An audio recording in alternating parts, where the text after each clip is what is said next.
She's very excited. Oh, really? Seems very much in her lane. It's a You wouldn't happen to have a vinyl. We'll be beginning in 1 minute. you're constantly dealing. I work in like She studios. just wanted it for herself. I gave it to her. That's so funny. So I'm dealing with like financial aid, records. I mean, cover all of it. You can't do both. That's ridiculous. Doesn't he wants you to get rid of all of it, but not. Summer semester, and Do you know how much work that is? It's too so much. that can Yeah. actually get No, it thank can you. get a little busy. No. But yeah, it's pretty slow. Yeah. Don't want to do That's it. too much work. But talk to Susan. I sent her. Yeah, UMC is kidding me. Now I'm trying to log into She this got 'em computer. today. in case I have a they pull FaceTime something with on her the screen. tomorrow. The Oh, you need to change Oregon her show and tell. Lake campus, Okay. not the Unbox. time for hire, Unbox get it. rid of it, but Will are gonna unbox the it university together. partners are pulling out of there and they're moving main campus, which they wanted to be. It's got to be similar enough to my existing, so I'll remember. Oh, But it's more vibrant. little things. Well, yeah, I know, but then I am more prepared at my desk. And then I write it on a sticky note. It goes underneath my mouse pad. I put it in my little thing because I'll forget for the first 2 weeks. Brian is not here in 3 minutes again. Yeah, it's just Brian and Mitch. I Yeah. like where you're going with that. It's going to be Capital U. Yeah, there's under. I've been using the same one, but now it's like, there's like 4 underscores. I mean, Is my water in your way? I'm just waiting for 1 more minute to 6:02. media Nobody shows that I up for could get second. rid of. It They're is both in like shows and movies. Where and exactly guessing is someone's passwords. Like you would never a special meeting right now. Yeah. Yeah. Oh, and their dog's name is Peaches. They got him in. I'm going to write this down because All my passwords are kind of the same. I've been trying out a new one when I'm prompted. I got a new one. I was like, Did you see Nick? It's on the kind of the southwest corner. My grandpa had like this big like password Oh, book. he loved in it. case I forget by tomorrow and can't log in to see. What is that? It's a wooden. Oh, yeah. No, it's the username. Yes. Because my password is Oh. like always the Oh, same, that's cute. minus like a special character. The fifth. Yeah, yeah, yeah. I never like- remember the user loved it. actually. There's so Okay, many oh, here's variations. Brian. I'll wait. And Mitch is right here. Actually, no, right Okay, here. I'll just give him a minute. all right. We can start. It's a really You can beautiful probably announce spot. it. Did you announce the minute? Yeah, she did. Yeah. It's a big piece of property. Hello, everyone. Welcome to the special meeting of the Traverse City Planning Commission. It's June 17th. Welcome, everyone. Welcome, commissioners. As always, we'll start with our land acknowledgement. The land on which we gather is the territory of the Ottawa and Chippewa peoples who have stewarded this land throughout the generations. Thank you for your strength and resilience in protecting this land and inspiring us to uphold our responsibilities to do the same. So I'm calling this meeting to order and roll call. Commissioner Anderson, Here. Commissioner Deterry, Here. Commissioner Hershey, Here. Commissioner Knapp, Here. Commissioner McGillivray, Here. Commissioner O'Brien, Here. Commissioner Treadwell, Here. Commissioner Swanson, Here. Commissioner Cameron, Here. and Commissioner Heller is absent tonight. Thank you. So we're going to move on to topics for consideration. A public hearing and possible recommendation on PUD application 25 PUD-01, referred to as the TC Millworks for the property located at 1032 Woodmere Avenue. Mr. Winter. Yeah, I'll start with a brief overview and then hand it over to the applicant team if they wish to speak more on it. But as you know, this is a mixed-use development on the west side of Woodmere, between Woodmere and Shefford, just north of Carver Street. The site previously had been an industrial site with the manufacturing and TC Millworks, which has recently relocated to Aero Park Drive. So the development proposal includes a commercial building as the southernmost largest building. It will be tenant to a outdoor recreation retailer and possibly a food and beverage unit in the future. That is the building that is within the airport approach zone, so its height is limited and its uses are also limited in that location. The applicants have been working with staff, including airport staff, and have dialed in a plan that meets the standards at the airport and the FAA for that. The north 3 buildings will be residential buildings. The exact height is to be determined. They have proposed 3. By zoning, they can go up to 4. But as they have discussed with the Planning Commission in the past, that will be determined on really the pro forma and the numbers moving forward. There are some public improvements that will be proposed with this development. The first is the paving of Sheffer Street on the west side of the property for the portion running along theirs. And that will include parallel street side parking. It will have a connector as called for in the Mobility Action Plan down from Carver Street to the Boardman Lake Loop Trail, and they will have sidewalks on Carver. With a PUD, you are allowed to deviate from zoning, but it has to be approved. So there's only 2 deviations really that have been proposed through this PUD. The first is some exceptions to the setbacks, the front setbacks on the southwest and north side of the building, as well as there's a 6,000 square foot maximum building footprint size, and they are proposing roughly a 10,800 square foot building for the southernmost building. So again, that is all approvable through this PUD process. In terms of the master plan, it is consistent as the staff report indicates. Specifically, this location was one of the 4 primary redevelopment sites where we had artist renderings done, and what has been proposed is very, very similar to the renderings that came out of that public process and all the feedback that we had received. So with the PUD, there are a series of standards. As is always the case, we present the standards. We ask as part of the application that the applicant provide their response to those standards and how they feel they're meeting them, and then staff does the same. And then we indicate from staff perspective whether it's satisfied or not. This is a starting point for the Planning Commission. Your decisions have to be based on the finding of fact, and that is what this is intended to serve. But again, it can be changed and modified by the Planning Commission at any point. And then with that, there were 2 standards, specifically 2 and 11, that required some staff input. So those review forms were circulated to the staff with the affidavits signed and included in your report. So we did put 2 possible motions in there. One motion to recommend approval. There were 2 conditions that staff had put in that motion for your consideration. There's also wording there for a recommended denial. Now, at the end of the day, a PUD, the final decision is determined by the City Commission. So once this moves on from the Planning Commission, it'll have to be introduced at the City Commission. They'll have to set a public hearing and hold it and then make a decision. So it is during that time that they can consider any agreements that they want to establish with the property owner through this development. And there may be the need for some, which would occur at that level. As I mentioned at the last meeting, Sheffer Street is not platted, but it exists without an easement instrument in place, and in fact goes over the applicant's property. So that is one of those things that through development we'll probably need to clean up with the attorney's office. But she's aware of that, nothing major. You know, there's path forward with all that. So with that, I will hand it to you, Chair, to see if the applicants have anything else they want to add. First of all, does any planning commissioners have any questions of Mr. Winter? Would the applicant like to come forward and give any information you'd like us to know? Yeah, good evening. Tim Pulliam. I'm the applicant. We had a good conversation the last time. I feel like we've been going through this process quite a while. We took a lot of good steps. It was a very interactive process. I feel like it was pretty comprehensive as well.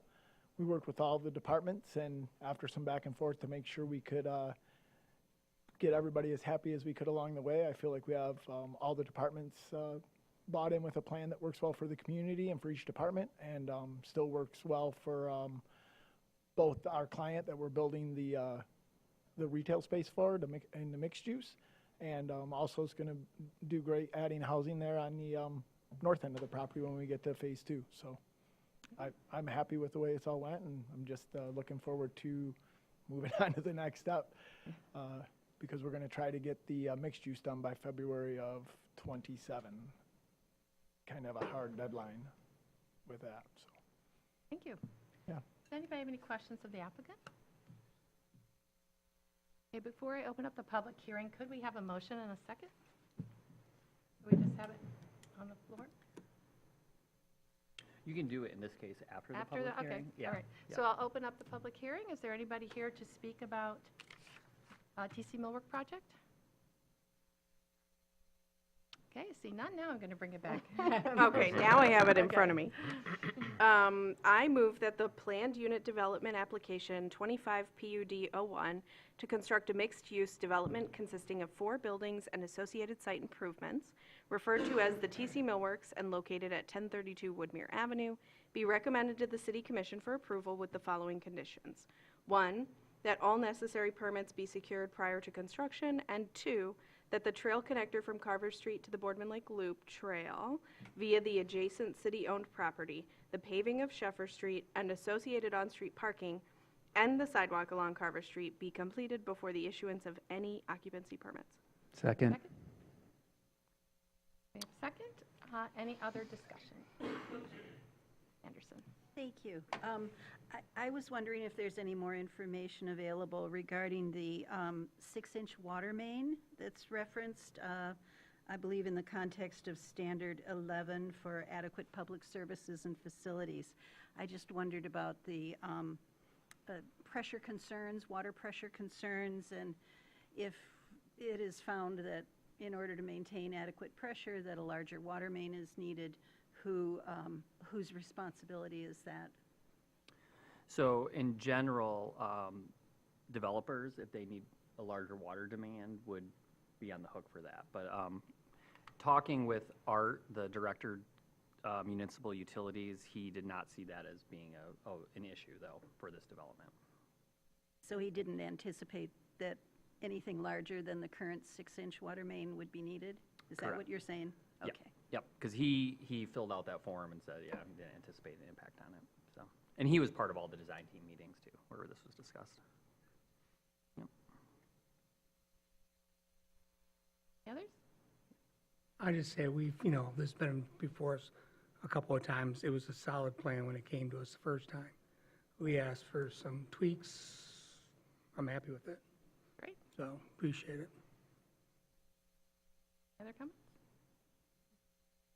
The letter from the Watershed Center mentioning preservation of healthy trees on site and, concerns about some of the very early plans and impervious surfaces leading down to the waterfront. Is there any further conversation on Yeah, that? actually, Leslie and I, and Katie, were you in on that? I don't know if you were in that, but we met with the Watershed Center about 2 weeks good. ago with Heather Smith, discussed it.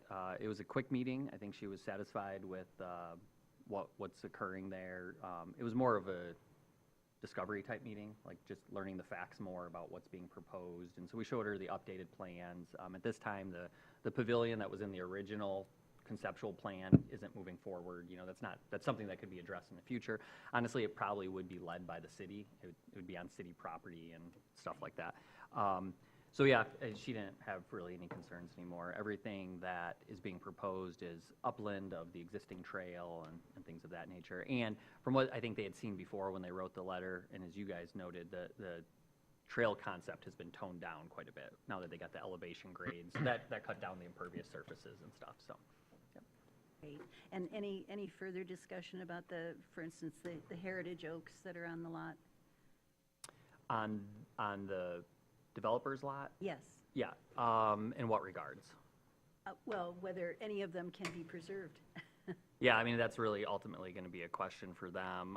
They did note some areas of some tree preservation, some tree planting in their landscape plan, but, they do have the right to cut them down if they want to develop, so. Any other comments or questions? Okay, so we have a motion and a second. All in favor, say aye. Aye. All opposed? Motion carries. Thank you. Now we're going to move on to 4B, public hearing and possible recommendation on the rezoning of the 300 and 400 blocks of South Union Street to C4A. Mr. Winter. Yeah, so again, this was initiated by the submission of an application by Scott Hardy, who's a representative of We Are Spartans LLC or something of that nature, right? You can come up. I'm sure there may be questions. So when this was introduced at the last meeting, it was noted in the staff report that, this whole stretch, 300, 400, 500 block of Union is called for in the master plan for being rezoned to C4A, which was the rezoning classification that the applicant was requesting for 418 and 420 South Union. As we've discussed a number of times, spot zoning is something that the law doesn't really support. You should have cohesive districts, so that led to the conversation of considering, in addition to these two parcels, that corridor. We only noticed the 300 and 400 block. We heard a lot of different discussion from the Planning Commission. It sounded like there was pretty solid consensus to move forward in consideration of those two.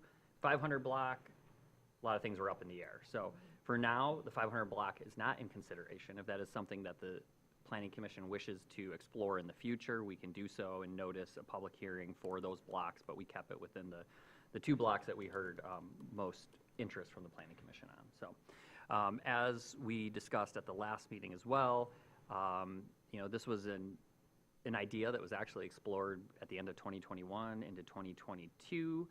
We had a number of meetings with the property owners, handed out flyers to them to explore this, and it was all generated by a long-standing property owner that their business needed to expand, and because of the zoning limitations, they weren't really able to, and they relocated outside the city after over 100 years. So that was just kind of a signal to us that maybe this was something to explore.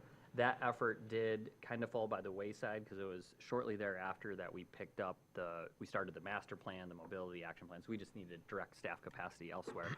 But again, it came through in the master plan process, and now is before you today as a result of this application. The one thing that we noted at the last meeting is that one table that has all the properties in this stretch, and all the rows that are identified in red are non-conforming with the current zoning classification. So in other words, if Old Town was wiped out by a tornado today, you couldn't build Old Town to look the way it is today. So there's a disconnect with what actually exists and what many people tend to love about that portion of town and what the zoning actually allows. And we've been running into that rub. So That chart's pretty amazing. yeah, it's quite telling. So with that, this is the necessary scheduled public hearing. I'll turn it back over to you, Chair, and again, the applicant is at the podium to answer any questions. Any questions or comments first of Mr. Winter? Any questions for the applicant? Nope. I mean, the applicant asked us to rezone his property. Now we're talking about rezoning 2 blocks. So Yeah. it's, the question is if we understand his need, he covered that in previous presentations. So it's really, it's a 2-block rezoning we're looking at. If we want to narrow it down to 2 properties, then I might have questions for him. So to that point, you may notice the way the motions were structured, that if it is the Planning Commission's desire after deliberation to recommend approval, that motion would be inclusive of the 2 properties that we received an application on. So I talked with the attorney about this. If the Planning Commission does not want to, or wants to recommend denial of the rezoning of 300 and 400 block, then you should take a separate motion on the application specifically, so that due process is followed there. So, does that make sense, what I'm saying? Okay. Are you saying regardless we have to take up both? No, Or only if? only if the recommendation is Is to to deny deny. the 300 and Then 400, you have then to there address should be a this. separate Got it. motion on to recommend or deny the applicant's Yeah. specific request. So, but what's before us now is the 300 and Correct. rezoning 300 and 400 block of Union Street. Correct. Any comments on that? All right, would somebody like to make a motion? Well, you can open up the Oh, public. I'm sorry. Yeah. I'm tired, sorry, people. Well, I'd you- like to open up the public hearing. Anybody here for the rezoning of the 300 and 400 block on Union Street? Please come, state your name and address. Hi, good evening. Brad Lystra, 623 South Union Street. That's the night between 9th and 10th on Union by St. Francis. I don't have a strong particular opinion on the zoning issue for that property or for Old Town neighborhood, but I do want to kind of talk about traffic flow through that area as it could relate to changing the zoning, and if those buildings and the occupants in those buildings could potentially create an increase in traffic. in addition to what's happening further north on Union Street with the Marriott Hotel that's under construction at the moment, and also the possibility by J&S of the hotel, the boutique hotel that's been discussed going into the site by the diner there. All said, that could potentially all create some pretty significant traffic flow increases. And I came here tonight because I wanted to mention the idea of, well, to go back a little bit, I have seen traffic calming on city maps before for the Union Street corridor. And if there's potential to look at the numbers here in terms of traffic flow and look at the speeds which people carry through there and the number of cars that we're going to see, what options do we have for traffic calming, knowing that we have St. Francis there with young student drivers, a lot of people, walking dogs, and a lot of kids playing in that corridor. Is there an opportunity for bump outs to slow things down just a little bit? Maybe more of maybe police presence. I'll leave traffic calming, to the experts and what that could entail for that corridor. But it got me thinking the other day of there might be some opportunity for improvement there for the neighborhoods that are pretty close to a growing city infrastructure. Thank you. Thank you. Is there anybody else who has any comments? All right, then we're going to close the public hearing, bring it back to the commission. Mitchell? Yes. Going back to a bit of history, what is now Union Street had, before Grandview Parkway got built, before the current interstate highway system, was part of Dixie Highway, which we now largely call US 31. That would have routed through our downtown and then out Union Street, connecting to what is now Veterans and south. But now we have Division that carries a lot of that traffic. So as a share of the city's overall traffic volume, it does receive significantly less than it has historically. Not that I don't recognize that there could be neighborhood concerns, but I will point out that it's been brought up several times in discussions about downtown parking that the Old Town Parking deck is currently underutilized. That is 1 or 2 blocks away from these properties in question. So theoretically, new development here, even if it is car or residential, commercial or residential development that does involve more car trips, those cars can be using the parking deck and may not be on Union Street itself at all. I do find this an interesting historical case in that the Old Town neighborhood, not just these 2 blocks or even the 500 block, but extending the full length of Union Street to 14th Street and Cass Street to the edge of town, have never had a consistently residential character, though large stretches of both streets are listed as residential in our zoning maps. Probably because of some of that earlier history with the main highway south of town going through this corridor, it has commercial development on these 2 blocks of Union Street, but also in the blocks 500 block, and then we have places like Deering's Market and St. Francis itself that are non-residential in nature and would point to a different intensity of use than our zoning map describes. I am very much in favor of elevating the 300 and 400 block to a C4A, assuming that that the specifics of C4A are agreeable to the current property owners, and there's nothing inherently objectionable in that. But I would also like to, as emphasized by the master plan, look a little further south and potentially see how our zoning map and or future land use map could be made more consistent with the historic development character of this area, such that yes, we have one developer or potential developer coming forward with 2 properties, but there are similar cases that remain in the areas that we have not addressed. Well, great. Would you like to make the motion? No, I have something. Oh, okay, sorry. Sorry. I was just going to say the same thing about the parking structure. I think this will utilize an underutilized space. And we examined this space years ago, when I first started, maybe 5 or 6 years ago. And it felt like there could be some work. And we've obviously heard from a couple of those businesses, like when we did this years ago, and they moved on because it wasn't fruitful. And I wonder if this would have saved that and they would have preferred this kind of zoning. So I'm also in full support. And then maybe if we can just make note, I know that 10th Street is pure trash. So like the condition of 10th Street. There are so many potholes that I specifically avoid that road.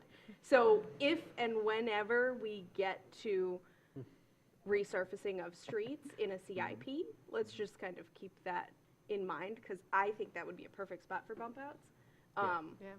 I don't know if who knows when that'll happen, but whenever it comes through in the CIP, I think that's a good idea. Yeah, and so that's a design detail that the city's been implementing with its reconstruction. So if you go by Veterans now or Madison, you can't park the first 20 feet up to a Right. stop sign. So they've been just bumping that out for less impervious surface and better I was pedestrian picturing visibility. Madison over there, and I Yep. think it would be great. Honestly, both sides, like 9th and 10th, because when you come around the corner Yeah. and there's a spot right there, I think that's a great idea. And I think it's good to point out the survey results that were in our packet, plus we had letters of support in our packet, like the businesses in the area Yeah. would like to see this change. So, Mr. Gilliver. So, yeah, the traffic is, this is a rezoning, so we're not going to address, really, we're not going to address traffic because it's not project specific, but it does increase intensity a little bit. It's an interesting question, especially bringing up 10th Street. If you would think that's eventually going to get done. But I thought that was going to get done when I was elected to the city commission in 2017. So, it's a priority question. Yeah. And eventually other parts of 8th Street will get done, and that's really a time to raise awareness with city staff, and planning commission. If there's a reconstruction, we do have a say. So I think the city's pretty good about bump outs and things in traffic calming.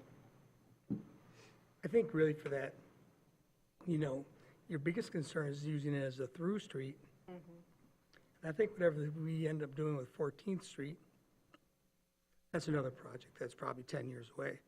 If it moves more traffic, will have a bigger impact on the flow on Union Street than what we do, than this rezoning will. But we've been talking about this rezoning for half a decade. So, it's due. I don't have any. Yeah, I'm supportive looking- of it. I'm And looking- the changes the changes in use and restrictions are relatively minimal. Yeah, you're right. I'm looking at engineering's 9-year street reconstruction sheet, and it's a few years old, this version, but yeah, 10th Street was supposed to be done in 23. So it goes. But I'd like to bring us back to the motion at hand.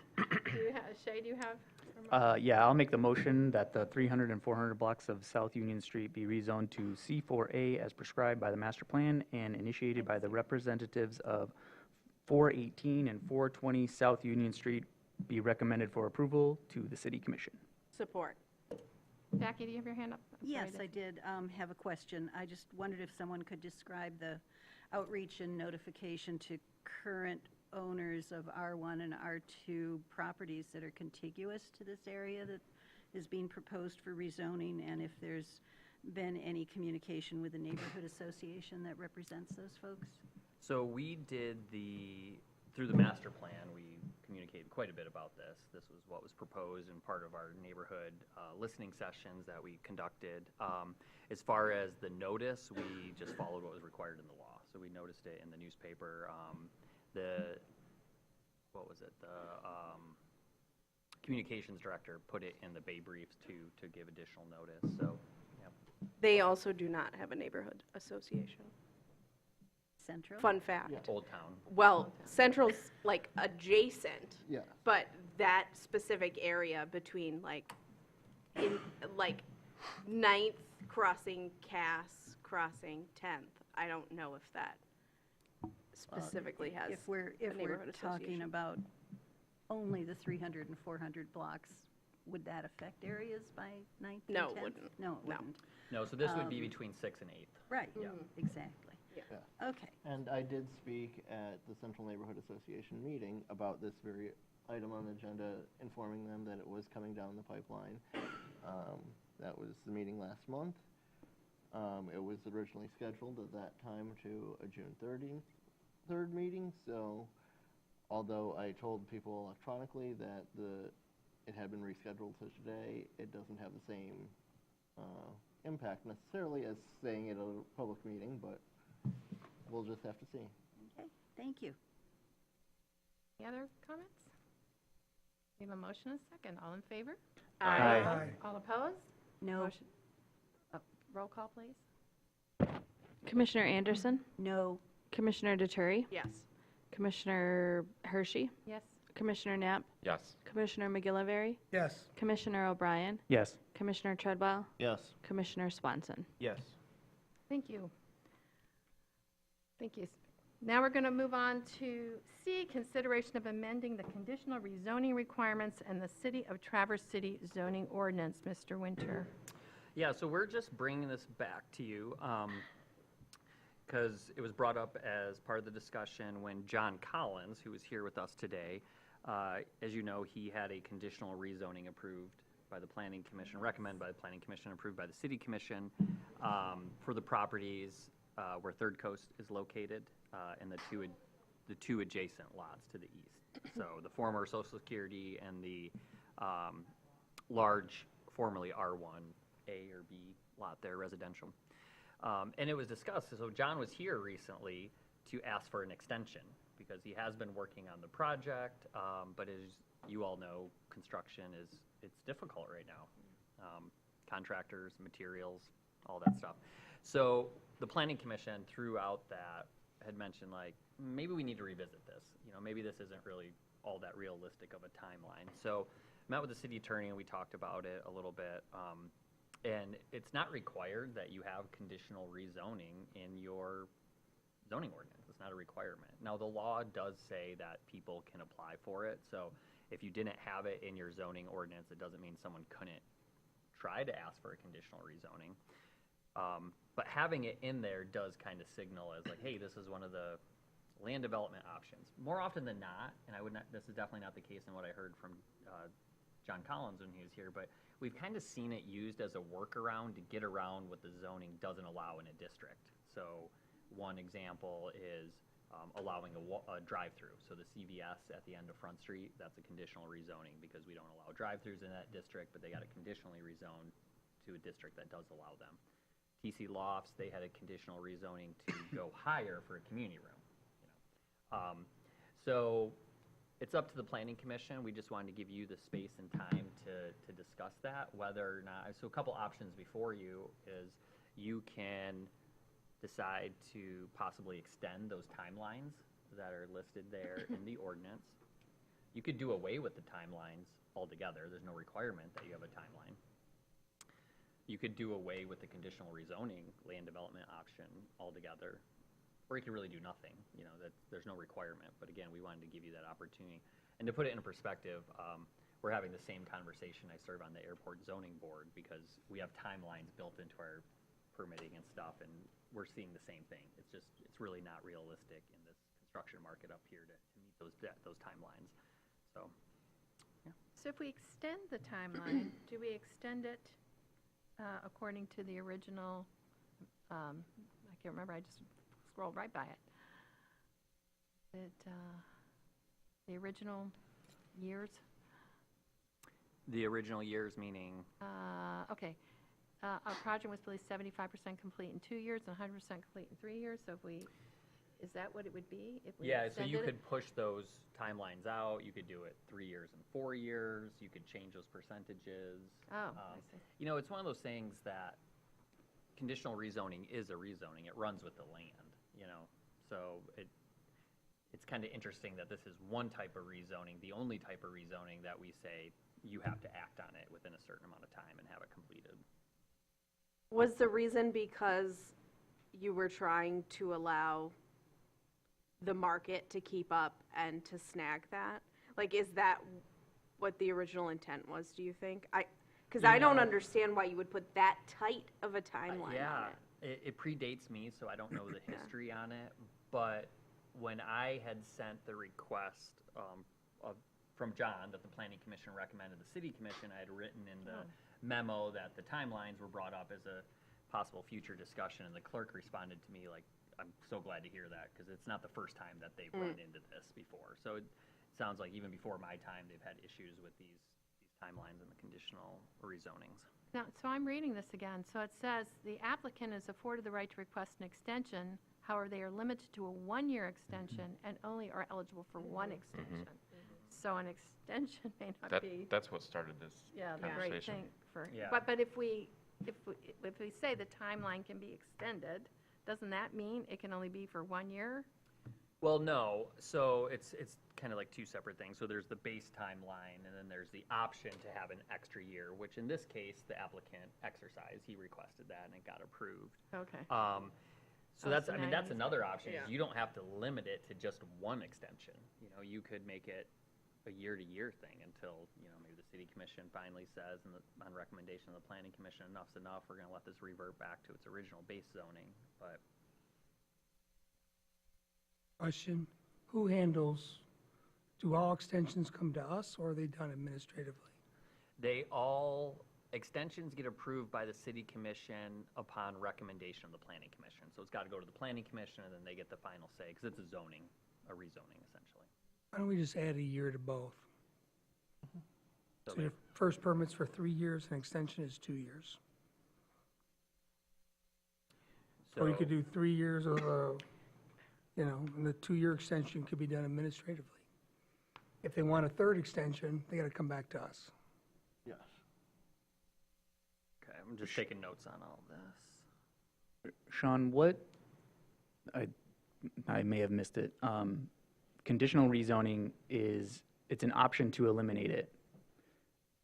Is that the norm? Like, do most cities not have conditional rezoning?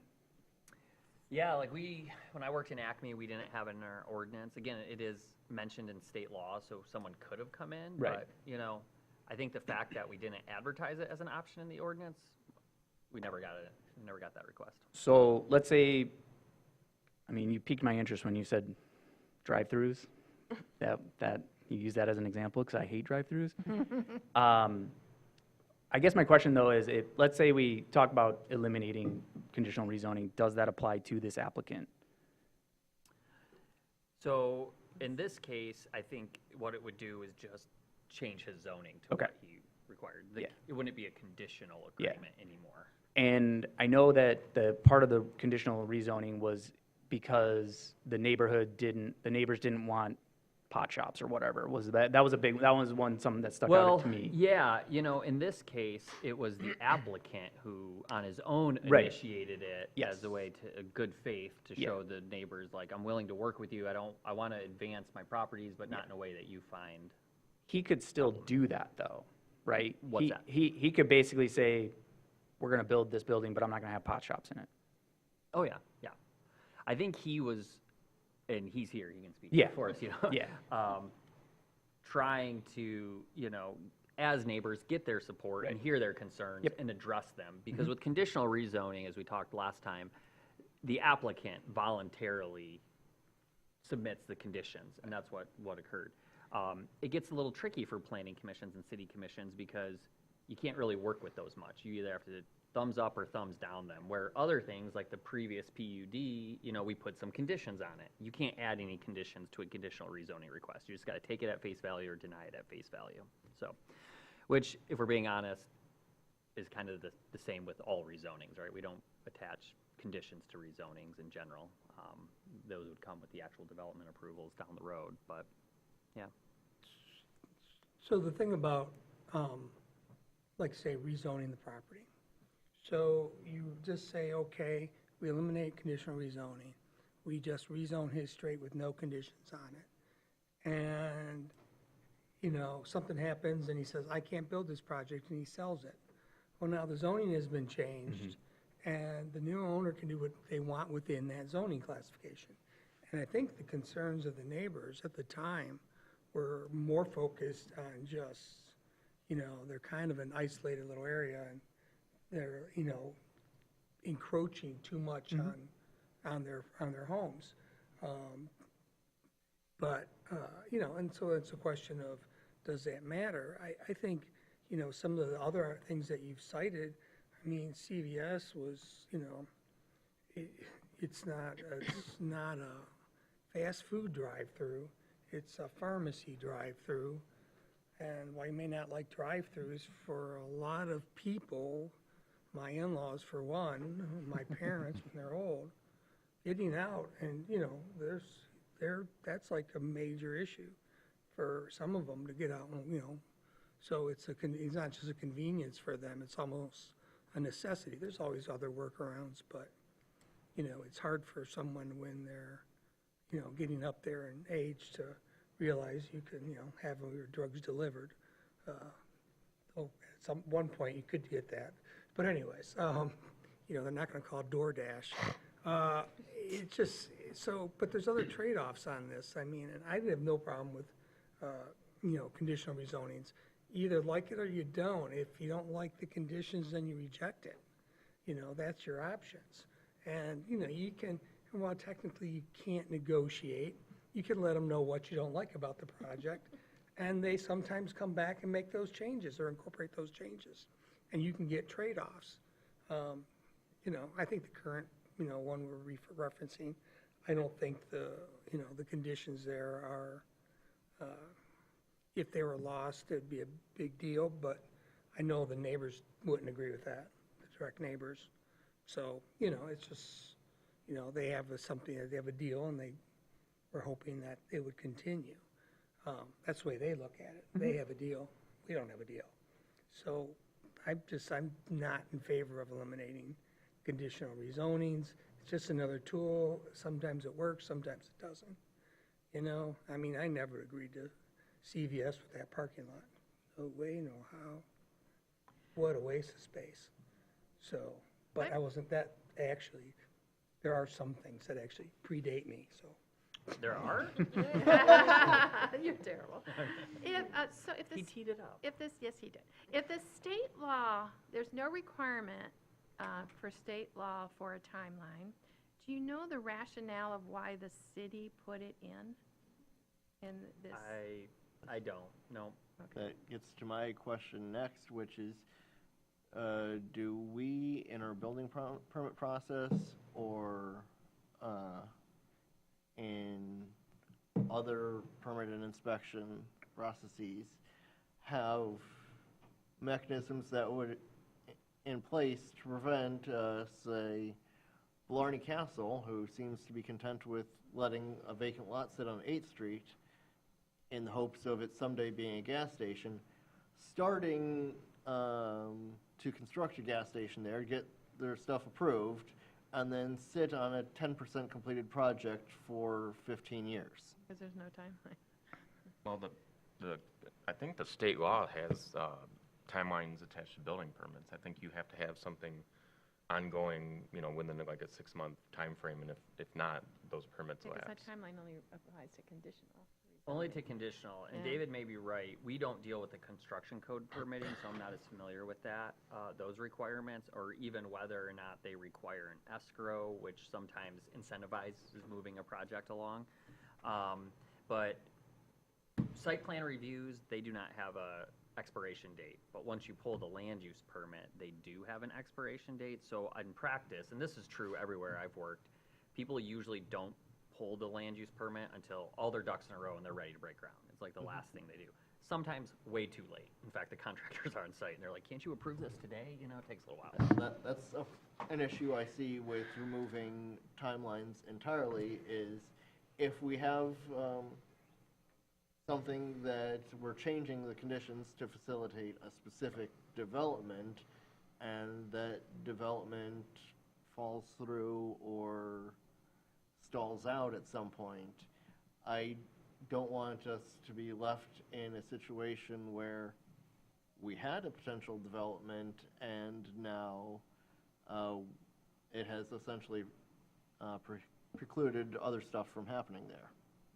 My Yeah. only devil's advocate remark, Mitch, I'm so sorry, would be the example of my neighbor currently. I was going to bring that up. Because But they don't have a conditional rezone and they're just, but they've been caught in it's legal true. limbo, so. It's true. that's a little Although I think I think the most recent bout of work was unrelated. I think they have now gotten stuck. So I think they're in like a position where they start a little bit and then they lose funding and then they have to restart. And I think that's the current situation, which again could happen to anybody. Yes. So there are situations where we could be stuck in that regardless. So I wouldn't want us to, I'd want to keep us in the conditional rezone lens, just so that we're like realizing that this is just one of the pieces and it could still happen outside of that. I feel that conditional rezoning is a fundamentally useful tool, and this property is a very good example of that. Given the neighborhood concerns that were raised through the whole process, I don't think that 551 Munson would have necessarily been rezoned from R1B to C2, which is part of the conditional thing, because the developer listened to what the neighbors specifically wanted in that parcel, since yes, it is a commercial highway, but it has been vacant and backs up to residential land in a way that those residential neighbors have come to accept. So if they are going to see development there and they have some say in the scale, the noise, the type of establishment that's there, and that ultimately makes that redevelopment happen, I think that's a fundamentally good tool. Thank you. Maxwell? I was just curious, in addition to the instance that we've been discussing, have there been other instances, either just anecdotally, that you guys have worked with developments where this timeline has been a challenge? Well, not a lot, because we don't really have a lot of other timelines in our ordinance besides this one, and the land use permit. No, other instances where there's a conditional zoning in place where the timeline has posed a challenge. I don't know that since I've been here, I think this is the first one we've gone through. Your in my building time- was looking for an amendment to their conditional Correct. rezoning when I was And here. they did not They get did it. not get it, no. But yeah, I don't have a lot of history on Yeah. for myself. We've reversed too. Correct. And Reversed I it. don't know what the reasons were. Where But you've approved and then the They were next time they approved come. and they weren't constructed. And I don't know if it was the timeline was too tight. I'm sure that had something to do with it. I know I just remember one of the projects, the deadline was coming up, they couldn't get it done, so they just said, we're gonna walk away. And it was, and I think that was just simply, I think that it played into it, but was it the sole reason? No. It seems like it may make sense to look at that one additional approval and play with that timeline, either extending that to multiples or maybe extending that period. Which I think is aligned with what you were saying, That's what Brian was saying. Yeah. Okay. And I agree. I mean, these are really tough times now that we're in. I mean, I don't even think we can compare it to any recent times with construction and the cost of materials being so crazy. And I think that the number two, extending the timeline, makes the most sense of everything that you have listed here.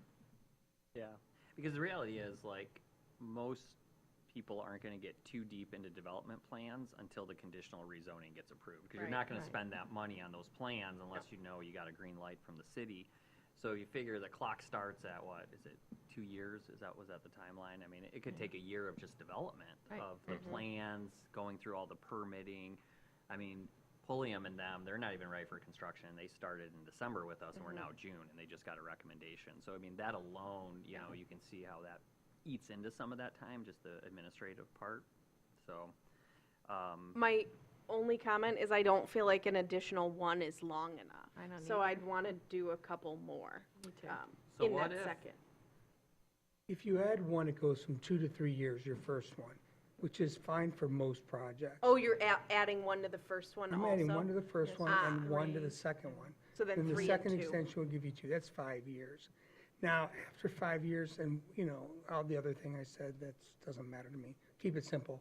Add a year, you want to add a third extension, you know, it's basically, you could consider that, but it would have to be something serious. Because the other thing about this is, you know, sometimes things change, our circumstances change, and after 5 years, you may be looking at that and saying, yeah, maybe that wasn't such a good idea after all. Yeah. So, you know, that's the other thing. You don't have to extend it. So, I missed your first year. So as long as there's like a combined total of 5, Yeah. I think that's good. So the way it reads now is that you get sorry, I'm reading the MCL part. So you have 2 years to get to 75% and 3 years to get to 100 with a single 1-year extension. I'm hearing from some commissioners, maybe change that to 3 years to be at 75%, 4 years to be complete. You get 2 1-year extensions approved administratively, but to be eligible for a third 1-year extension, you need to come and go through the planning commission, who makes a recommendation to the city commission. And even this that we're talking about is a recommendation to the city commission, correct? 'Cause Oh, yeah, this is, I mean, change it'd be a their zoning ordinance. amendment, so Yeah. they would have the final say on that. So, and I've heard a couple other points, but that's what I'm hearing is more of the consensus that's building. I think so. So if desired, I can put that together as redlined language and bring it back at the next meeting. This would require a public hearing, and just FYI, we probably wouldn't hold the public hearing for this until the beginning of August. We'll talk about it later, but right now we're on a special meeting because we're out of sync because of the previous, so I'd like to get back on sync and not turn July into a special meeting if we don't have to, that study session, because we wouldn't be able to make the July 1st meeting, public hearing notice yet. Jackie? Yes, in terms of considering an extension with a total of 6 years before it would come back for another planning commission review, could someone summarize for me the advantages of that versus just eliminating the timeline completely? Well, can I add one thing? Just so I understand, so what is the main general process difference between a rezone and a conditional? Is there different costs? Is there, I mean, it still has to go through public hearing, it's still, one seems to be maybe more permanent long-term, because if you rezone it versus a conditional, but I'm just wondering, like, why wouldn't they just rezone it? So in some cases, Sorry, I didn't mean to jump in, but. there may be some elements that the new zoning classification is appealing to them, and that's why they want it, but there may be other things that come with that full-scale rezoning that could be detrimental to the surrounding properties or not consistent with the character of that location of town. So that's where the conditions come in, like, hey, I want to, like, so in this case, the applicant wanted to take a residentially zoned property and make it commercial, but then realize that there could be some nuisance uses with the adjacent residential, as Brian had mentioned, and so that's why I worked with them to voluntarily come up with the condition. So the main difference is the applicant voluntarily puts their own restrictions on what the new zoning would allow. So it could be less contentious too. Could be, yeah. Or, you know, I will what- say, though, In most cases, I do not see the applicant working with neighbors as much as this particular applicant did. You know, a lot of times it's just because they want to get a community room up top or a drive-through or something like that, but, yeah. Okay, but so to Jackie's point, you're talking more about just eliminating the timeline in general, not necessarily. I'm or wondering asking. if we're talking about such an extension of timing, what's the benefit to having an extended timeline versus no timeline at all? I hear that point, and I kind of agree with you there. I think what has been proposed, though, might be a good, mediator, like middle step. Like let's test first an extension and see how that works, and then then if we need to revisit, we could, and then eliminate them. Or you can do it now. It's up to you guys. But I mean, you can have a project start, and then they can't find workers, or, and it could just sit there, like, right, just partially built. Yeah, that's a different issue, but mostly there's things that slow it down. My question for not having any timeline on it is, if, once you have a conditional rezone, the rezone stays with the land. The conditions stay with the land, and then you've got basically a contract. So now that the owner has to either come to you and ask you to dissolve that contract, and maybe the city doesn't want to. Then do we get sued? I don't know. I'm just saying, there's a lot of, if you start to if you go with no ending, I think 5 years or 6 years is way more than enough. So, but if there's no ending, you better talk to the city attorney and make sure there's no other extra complications down the road with that, one. And two, I think, again, circumstances change, and maybe the city doesn't want the conditions. But I don't know if the city can decide to revoke a conditional rezoning just because it wants to, once it's already granted it, without cause. I don't know. I mean, you can change zoning, but conditional zoning is a contract. I mean, it's a signed contract between the applicant and the city commission. So, I don't know how those contracts get changed or amended. Well, they get amended through almost like an amendment to a SLUP. It's the same kind of process, goes through the planning commission, public hearing, then goes to. Well, I understand that part, but it's also a contract. I mean, we do a zoning permit, we don't have a contract with anyone. We just change the zoning. This is your zoning. But when you sign your name on it, you're contracting with them. They're agreeing to follow these conditions in this conditional rezoning, and the city's, allowing them to do those certain things. I don't know if those contracts have an end date or what they get out of the contract. That's a legal document that has to be dissolved, and I don't know what the process for that is. So I'm just saying, if you don't want it to ever expire, you better find out how it gets changed legally down the line. Do the conditions run with the land? The conditions run with the land, yep. The clearest way that it gets changed in the future is by, as you mentioned, just through a rezoning. Zone it to just a base zoning district. And then that rezoning would supersede the conditional rezoning and the attached conditions, so. I'm with Brian and Sean. I think it's a good intermediate step. Oh, Jackie, sorry.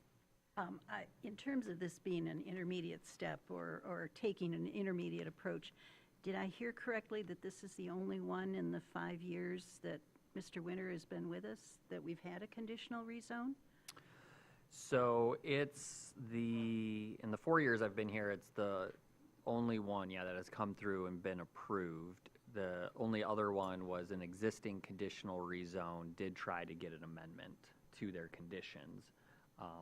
So is it fair to say that these are rather rare in the city's experience? I would And say that. considering it as a test, we might be waiting a long time to have I would say results I have and seen take another conditional stab. rezoning utilized here in this city more than any community I've worked in.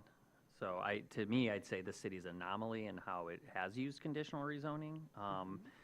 So, again, it's hard to say that because we haven't had a lot over the last 4 years that we won't have more in the future, you know? I mean, like, we could get 3 this next month, you know, we don't really know. So it's about, you know, setting the standards to make things predictable for people. Do you think you have enough from us to put something together? Does anybody else have anything they want to say? All right, then we're going to move on to announcements. Does anybody have any announcements? We have a couple. You may notice some new faces. We have some summer interns with us today. We actually have 3, 1 temporary worker and 2 interns. The temporary worker who could not be with us tonight is Ted Arnold. So as many of you remember, he served on the Planning Commission. So he is here as our resident document scanner for the summer as we're trying to digitally archive and reclaim some physical space in our building as it's getting a little tight. But with us tonight, we have Cole Maxon. So Cole interned last year with Jerry in the GIS department, and the year before that he interned with Nicole in parking services, and he spent some time with us over Christmas break scanning documents. And we also have Olivia, who lives in Grand Rapids but is staying here and just a couple doors down from me this summer, and so she's working a lot more with Leslie on the sustainability stuff and things like that, and so Cole's working more with Dave on the zoning, you know, plan review and things like that. So both of them are students at Michigan State, and we are grateful to have them here today. So Welcome. yeah. I didn't catch Olivia's last name. Ed. Thank you. Yep.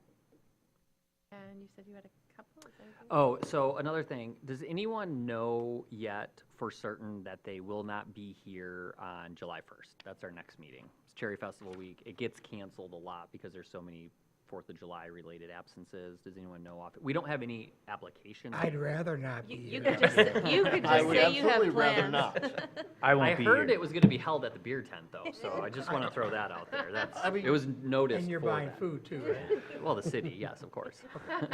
Okay, if it's there, then I'm fine. Yeah, I can make that one. okay. So let me rephrase that.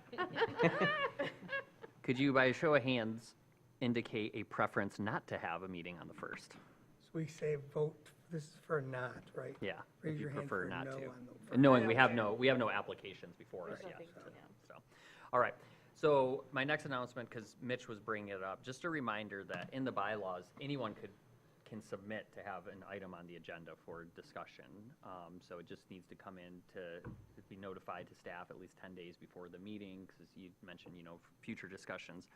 So just know that you're free to initiate that. And then on the topic of Union Street, just for any members of the public, the unique history is that used to be the highway before Division was constructed the way it was and before the Parkway. So the state and federal highway came down Veterans, down 14th Street, which is why there's a state police post there. It always scratched my head, why do we have a state highway post here?